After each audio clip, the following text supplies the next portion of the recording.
Juan Kapitulo 6, versikulo 35. Si Jesus miingon kanila, Ako mao ang pan nga naghatag sa kinabuhi.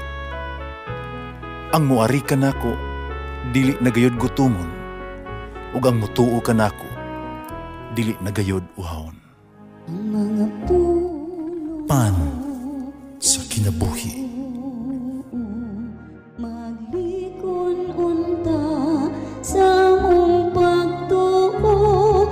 Gagakakabi sa pagtuman sa imong mahal nga kasuguan.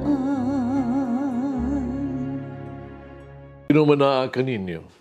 Santos nga Ebanghelyo sumala ni San Mateo. Si Jesus masigulo nining sambingay ngadto sa mga tinun-ang. Sama kini sa usa ka tawo nga hapit ang mupanaw. Gitawag niya ang iyang mga sulugoon. Gipiyala niya sa iyang mga katigayunan, gihatagan silang puhunan, sumala silang katakos. Ang usa gatagan nga 5,000 ka pesos, ang usa 2,000 ka pesos, ang usa pagayod 1,000 ka pesos. Yung may panaw siya. Ang sulugoon nga dawat og 5,000 ka pesos, milakaw dayon. Ipatigayon niya ang salapi. Nakagansya siya og laing 5,000 ka pesos. Ang nakadawat og 2,000 ka pesos, nagaganan siya usab og 2,000 ka pesos.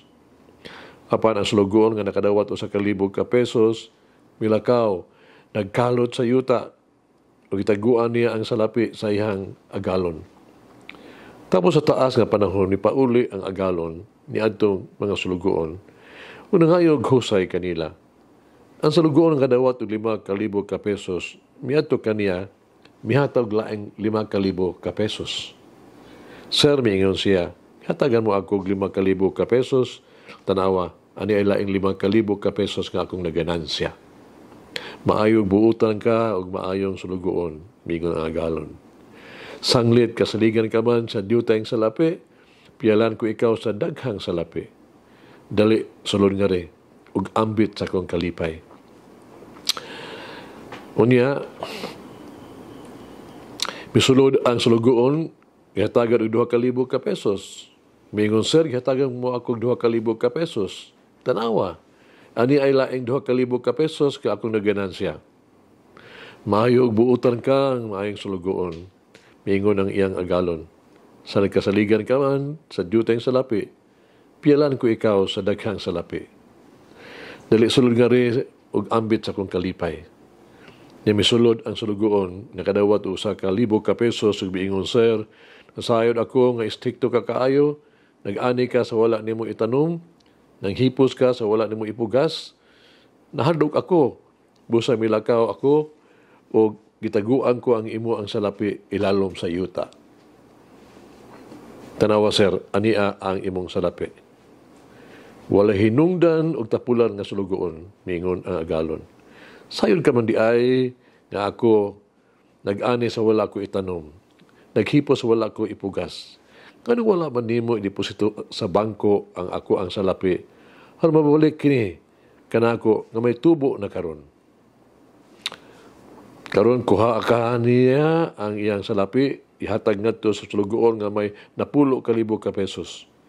Kaya nga iya hatagan pagdugang o makabaton siya glabaw pa sa iyahang gikinahanglan. Panawala, gayoy iya, bisa pagani ang tiyutay nga iyaha, kuhaon pagani gikan kaniya. Kining walay hinungdan nga sulugoon, ilabog ngadto sa gawas nga mangitngit, diin maghilak siya ug magkagot ang iyang ngipon.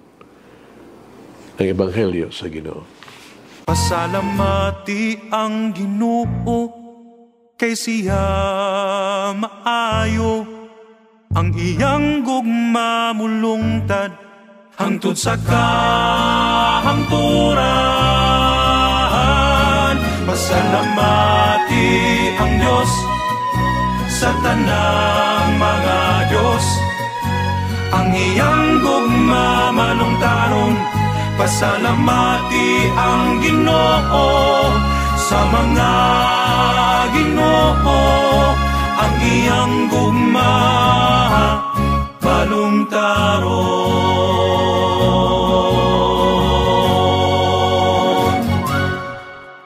Tunay tulog ka pangutana, no? Ato itong tubagon o kamalandungan. Una, unsa nga to ang masulti mahitungod sa agalon, yung sa bingay karon. Dayag nga nagpakita siya pagsalig sa iyang mga alagad. Siya doon ay pagtuo diha kanila. Agalon nagtuo ang iyang mga sulugoon ay igong katakos pagdumala sa mas dakong mga responsibilidad. Samtang giisip niya ang kasaligan ang iyang mga sulugoon. Kapon-apon niya ang iyang kwarta sumala sa kahanas o abilidad sa sa ilang nadawat. Ang agalon, wala maghatag og bisan unsang kondisyon, no? Katagan niya siya libre, no? Pamaagi nga ilang manahon nga labing maayo sa paggamit sa salapi.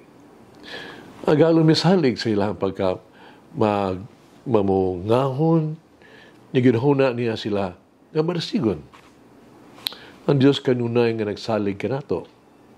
Ang Diyos misalig ug mihatag ka nato ug mga talento, kahanas ug abilidad. Walay usa nga walay mahimo. Walay usa nga walay paglaom. Walay usa nga walay pulos. Ang Diyos kanunay nga naghatag ka nato daghang mga butang sa kinabuhi. O dili kita makaingon nga wala kita nadawat gikan sa Dios. Kaya ang atong Dios mapuanguron. Kanunay siyang manggihatagon. Ikaduha, kung siya ato yung masulti mahitungod sa gihatag ng mga talento.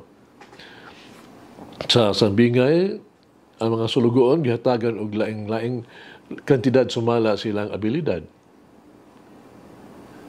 Bisan, ug wala sila makadawat og patas na kantidad, tungod silang nagkalain-laing mga kahanas, sila gihatagan og sakto, patas nga mga oportunidad. Sama sa mga sulugoon. Kinahanglan natong himuon, mga bungahon, mapuslanon, nga ato ang hinatag sa Dios nga mga talento. Kinahanglan natong pauswagon ang ato ang nadawat gikan sa Dios. Nabaos tanan. Kinahanglan natong gamiton kini alang sa kahimayaan sa Dios. Kinahanglan natong gamiton kini alang sa pagserbisyo sa atong isig katao. Kinahanglan dili nato sila usik-usikan.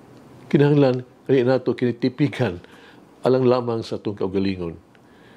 Ilisab nato kinigamiton alang lamang sa atong kaugalingong kalipay. Hinumdumi nga adunay panahon baya sa paghusay at tubangan sa Dios. Ikatulo, nasa may ato ikasulti bahin sa sulugoon. Ang una, nagpamatud ang kasaligan o responsable. Ilang itagaag halaga, importansya, ang gipiyal diha kanila. Apan ikatulong sulugoon nagpakita nga dili siya takos sa pagsalig sa agalon. Naniguro siya, nahadlok siya nga murisgo kung mahimong tawag to resourceful. Wala siya mahimo sa ilang talento. Ito kay gusto niya nga makalikay sa responsibilidad, makalingkawas sa pagtrabaho, iyang gitago ang iyang talento. Alang sa Diyos, dili kini usa ka dako, nga talento sa usa ka tawo. Dili kini importante. Apan ang importante kung unsa niya paggamit ang mga talento nga hinungdanon kayo alang kaniya. Dili kita makabaton o managsama nga mga talento. Apan kita makahimo yun o managsama kapag paningkamot pagpalambo niini. Para sa Dios ang importante kay maningkamot ta, matinud-anon, buhaton na itong pinagkamayo. Itong mga taon karon atong kaugalingon, kita ba matinunumanon o kasaligan sa mga alagad sa Dios? Gigamit ba nato nga ito ang hinatag sa Dios nga talento alang sa iyang himaya, alang sa iyang katuyuan, o alang sa pag-alagad sa itong katilingban? Isugilanon sa usa ka kompetisyon sa basketball tournament. Ang iyang team, usa ka underdog, no? Pung palawalay kay gayong makadaog sa kampyonato. Bisa-bisa usang dulaa.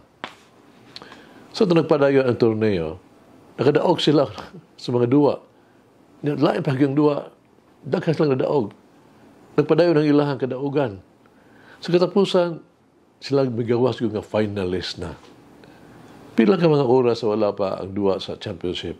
Sa ka-reporter, samantalaan ng utana sa coach, walay nagdahom ang imuhang team, basketball team, maabante sa championship. Kung sa may nakapadaog sa imong team, kasunod-sunod sa mga duwa, sa sekreto, ang coach nito bag, ang tanan na sayod, unsa ang iyang ihatag. O matag usa, mihatag yod, give, labaw pa kay unsay gilauman gikan kaniya. Give their best. Mayson, hagit. Gigamit pa na ito ang talento alang sa mas dakong himaya sa Dios ug alang balas kaayuhan sa tuo ug sa katilingban ug alang balas sa katong kaayuhan. Magampo kita.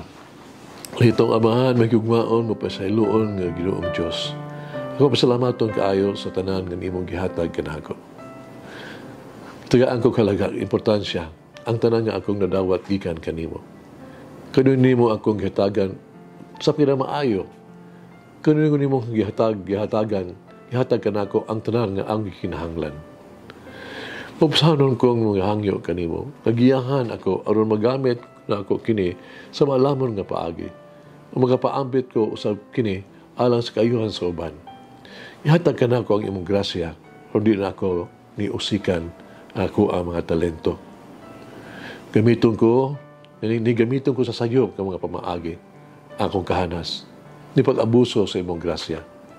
Apan sa kasukohean, mahimo ako nako nga mapakadako kini alang sa imong mas dako nga himaya ug alang sa kaayuhan sa kong isig katao o sa katilingban sa simbahan. Amen. Oh, Mary, help me to overcome with fear. Overcome my fear with faith. Mulangin ang Diyos mga gahom sa tanan, Amahan na Espiritu Santo. Amen.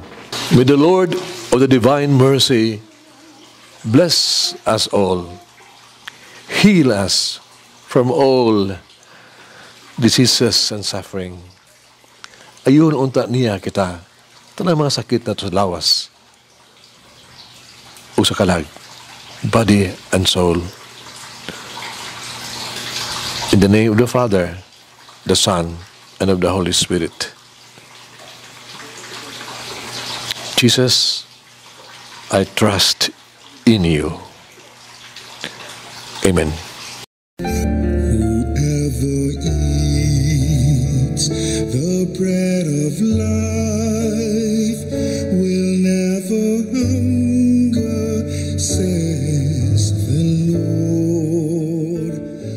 Kay galaan inyong nabati ang pagpaambit ug hamubong pamalandong sa pulong sa Dios pinaagi sa tulumanon pan sa kinabuhi nga gidumala ni Monsignor Daddy Silva.